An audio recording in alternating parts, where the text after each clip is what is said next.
What's up, guys? Thought I'd do a little video on the COD4 tool set, mainly just setting up Radiant today. I feel like the videos or tutorials on how to use COD4 tools have gone away to the ether, and I want to revitalize them quite a bit and slowly build up an archive. So here we go. This will be the introductory for the COD4 Radiant setup. However, I do want to go over the file or folder structure real quick just so everybody understands that. Mine is or not installed, but copied to the R drive COD4. And in here, when you install the patch and you install the mod support stuff, you're going to see the following folder structure. AI type, which is unconverted AI type data. You don't really need to worry about that too much unless you're making your own unique AI types. Asset cache folders, you don't need to worry about these. Bin, that's where you're going to find all your tools or the majority of your tools. Convert cache, that is again dealing with the asset convert stuff. You do not need to worry about that. Def files is for the converter as well. This takes the game, anything that I mentioned by converter is taking the raw data like an AI types or model export or XANIM export, or if you have some other GDT file somewhere else, it takes those files, like TGA files, and converts into game data. And so anytime I say convert, that's what that means. So dev files are for convert data stuff. DevRaw is something we use internally. We only include the BSP that we had internally in here. That's why it's in the same folder structure that we have internally. But DevRaw is used for things that do not ship. Docs, that should be a self-explanatory documentation that comes with the mod tools. Export errors deals with any errors that come with the converter or the game. Oh, I don't know why I have this. I don't think anybody else has that, so ignore that. Main, this is where your packed data is, your packed assets. For example, like your some sounds are in here and other things to that nature that can't be compressed into fast files. These are what used to be called pack files back in the day, PK3s or PAKs back in the Quake days. Map source. This is self-explanatory. This is where your .map files live, which Radiant uses. Miles, this is for some sound, I guess, libraries. Model export, unconverted models and GDTs live here that come with the mod tools. Unless you are dealing with models, you don't need to worry about that. Mods, this is if you're going to make any multiplayer mods. PB for Punk Buster. I would not worry about that. Players, this is where your config file lives. Your config file is like your controls and also your rendering flags, if you will, or devars. Raw, now so like we had dev raw before, this is raw. This is actually where our files live that will ship with the game. So things like GSC files or game scripts will live here, or your BSPs. I can't find one right now. Here we go. Will also live here. Material properties, these, oh, sorry, we don't need to go there. Let's go back to COD4 raw. Source data, more unconverted data, mainly our weapon settings are here. So if you want to modify any weapon settings, like make the shotgun all of a sudden be an auto shotgun, things like that would be in there. User maps, this is if you're making multiplayer level. That's where those files will live. XAnim export, if you're making any animations, they'd live here. The unconverted data for that. Zone, this is where your fast files live. The fast files are what the game uses to load, kind of like think of like a zip file, kind of like the pack files are in the main folder. But these are, I like to call them memory ready fast files, and a little bit of encryption as well. But the game uses those. And the zone source is the makeup of those fast files. It's kind of like the definition of the definition of the contents that are in those zone fast files back up here. So you got the .ffs. If I go back into zone source, these CSVs make up the .ff files. And that is the directory structure. So let's go ahead and go through setting up Radiant colors now. All right, so let's go ahead and load up Radiant, which is, like I mentioned earlier, the bin folder contains most of the tools. So let's go ahead. You're going to see COD4 Radiant there. Oh, looks like my settings are still here. So this is kind of good. This will give you the ability to go ahead and reset everything. Say, for example, your cam window went away and you don't know where it went. So go to Reg Edit, and in here you're going to see Computer HQ Current User Software IW COD4 Radiant. And in here, these are all your settings. So if for some reason a setting gets lost or you just need to delete this, just go ahead and delete this whole COD4 Radiant. Boom. Yes. Now, oh, hold on, I gotta do that again because every time you exit Radiant, it saves out the registry. So you're gonna see me save quite a bit or close out quite a bit because after every Radiant preference adjustment, you want to go ahead and close it out and reopen it, or else you might risk losing those settings. So for example, say you crash during a map load or something, and because and you had modified a preference somewhere, that preference is now lost because it didn't actually fully save to registry. That is a bit of a downside, but we deal with it. So let's go and close that again. Yeah, I don't care. All right, so COD4 Radiant. Let's go and load that up. So if you recently formatted or you're installing this on the machine, you're going to get this dialog box. It's not very helpful because it doesn't ask you what to load. It is looking for your project file, and the project file just set some settings for where to store files. And I don't even know if it's even really used all that much anymore, except for maybe defining its relative path directory. So anyways, in the bin folder, come on, stay down there.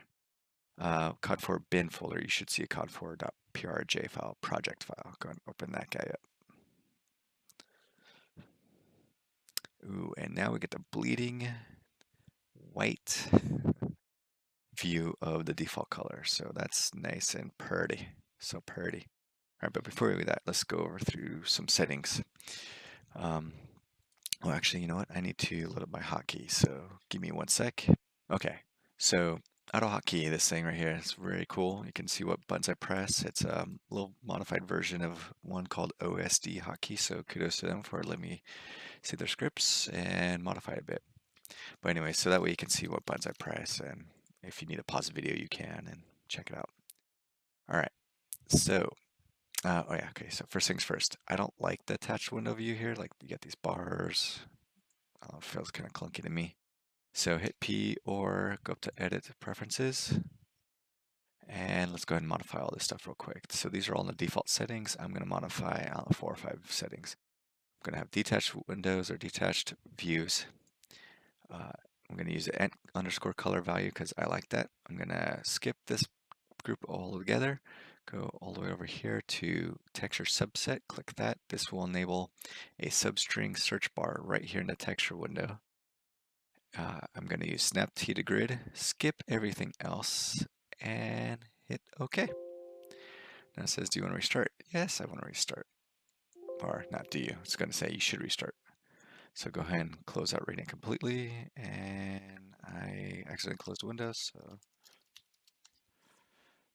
go back into COD4 bin, COD4 Radiant exe, and go ahead and set up your view how you like it. I'm going to set up my default, old school default view. I usually have my camera floating on a different monitor, but I'm not recording that monitor right now, so I'm just going to contain it all right here in view. Kind of give it like a little wide view here. You're going to see the Z window. Some people use it. It's actually not even used that much at work. So I don't use it myself. I just Control Tab to switch from top, side, front views. And yeah, I'm just going to go ahead and cover that guy up because I don't need him.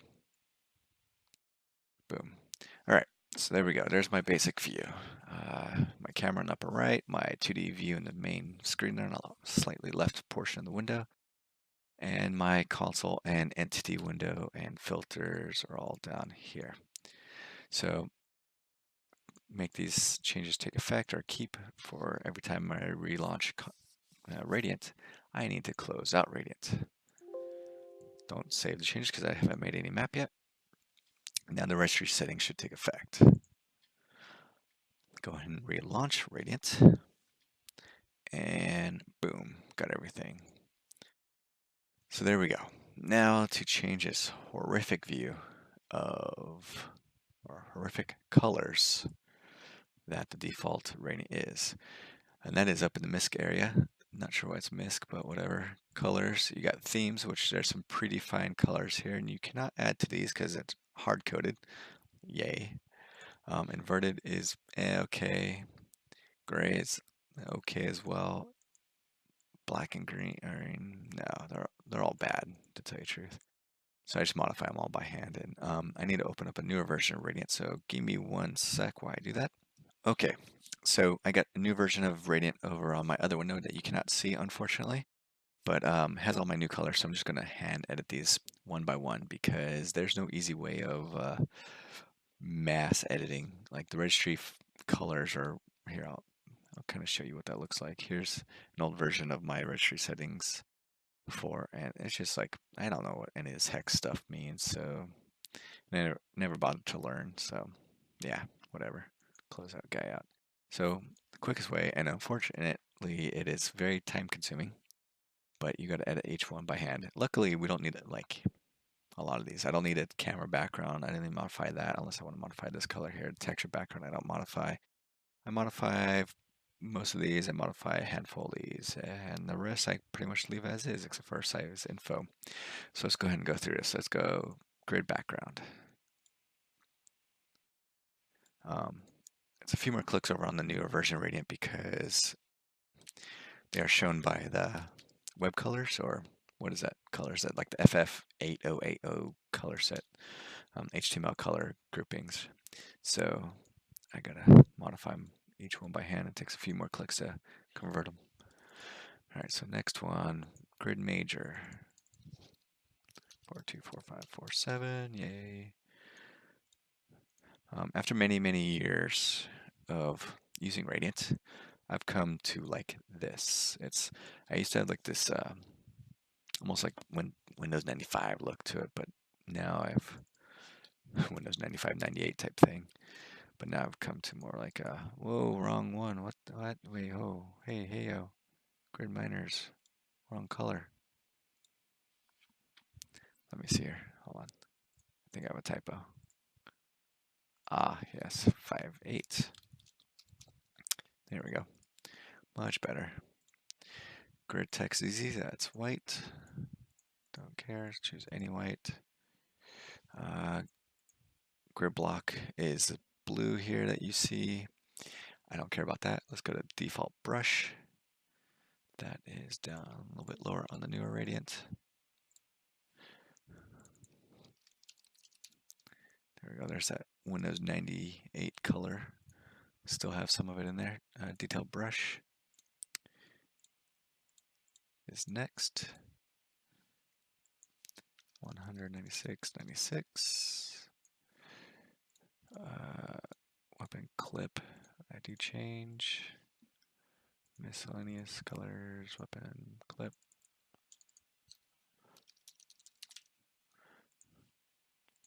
Let's see. What else is next? Selected brush. This is going to be like a yellowish for me. Kind of yellowish, like a gold. Whoops. Okay. Let's see. Font group, I do change.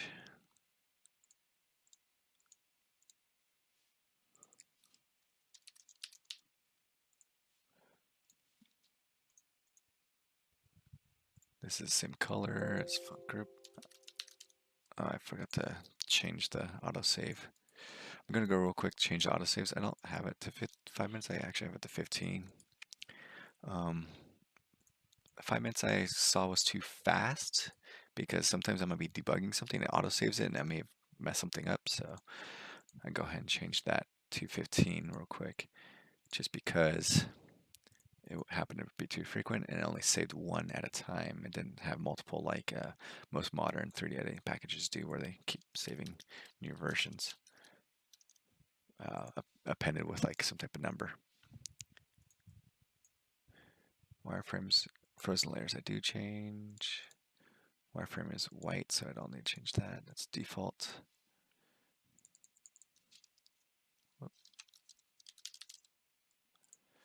All right, let's see what else we got here. Miscellaneous, wireframe, frozen layers. Boom. I keep this same default, default, default. Last one's orange. Boom. There we go. Oh, don't want to save it. But let's go ahead and open up. Oh, hold on. Before we do that, remember, after every preference or anything that takes place or saves into registry, just quit Radiant. That way it saves to registry fine. And then when you reload up, it's all good. You should notice by the background of the 2D grid. There we go. Boom. All right. All right. So let's go ahead and open up a map. Let's open up Armada. Charlie, don't surf. There's only one more or two more changes, and you'll see that I can do here. It's just two more settings, and then that's pretty much how I modify everything. All right, so you can see all these names here. They're annoying. Once you learn how to use the entity window, and for entity, obviously, and once you learn how to use the entity window and you click on something, you can read it really quickly, you'll disregard all the names. So show names, so those go away. And then the hideous blue grid here, which rarely anybody uses. Boom, gone.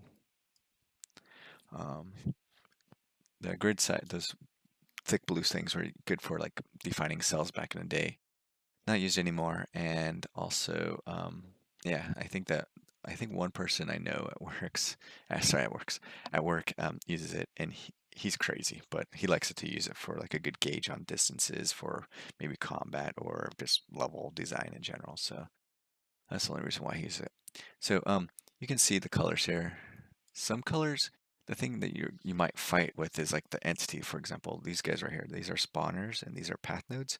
And so if you like, maybe change your default brush to pink, you're gonna have a hard time seeing these guys or the geo for that matter. So you kind of always have to pick a